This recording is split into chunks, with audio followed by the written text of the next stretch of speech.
வந்தவாசி அருகே கல்குவாரியில் வெடிவெடித்து கல் பறந்து வந்து விழுந்ததில் தோட்டத்தில் வேலை செய்து கொண்டிருந்த விவசாயி உயிரிழந்தார். பாதிக்கப்பட்டவர்கள் இழப்பீடு கோரி காவல் நிலையத்தை முற்றுகையிட்டனர். திருவண்ணாமலை மாவட்டம் வந்தவாசியை அடுத்த இடப்பாளையம் கிராமத்தில் சென்னை அசோக் நகரை சேர்ந்த அரிபாபு என்பவருக்கு சொந்தமான கல்குவாரி இயங்கி வருகிறது.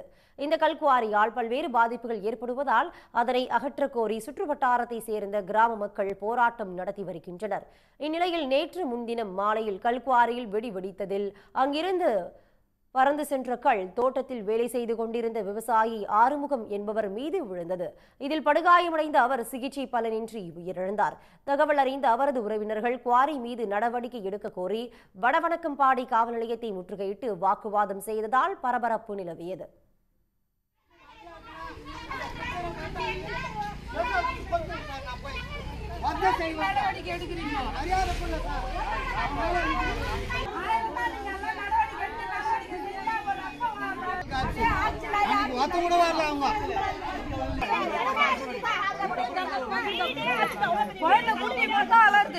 ஊருக்கு அருகாமையில ஒரு கல்குவாரி இருக்குது.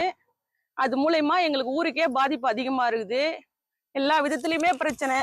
அந்த ஸ்கூல் போற பிள்ளைங்க போய் நிம்மதியா வர முடியல. பக்கத்திலேயே நிலம் இருக்கு, கொஞ்சம் தூரத்திலேயே அருகாமையில நிலம் இருக்கு. அந்த நிலத்தால நேத்து வெடி வெடிச்சதுனால உயிரே பாதிச்சிச்சு, உயிரே போயிடுச்சு. வீடு எல்லாமே கிராக் ஆகுது. எல்லாமே எங்களுக்கு ஊருக்கு ரொம்ப ஆபத்து. அதனால ஏற்கனவே ஒரு 5 மாசத்துக்கு முன்னாடி வணக்கமாடி போலீஸ் ஸ்டேஷன்ல திருவண்ணாமலை கலெக்டர் ஆபீஸ் கிட்டயும் பெட்டிஷன் கொடுத்தோம். அது மூலமா எந்த நடவடிக்கையும் எடுக்கல.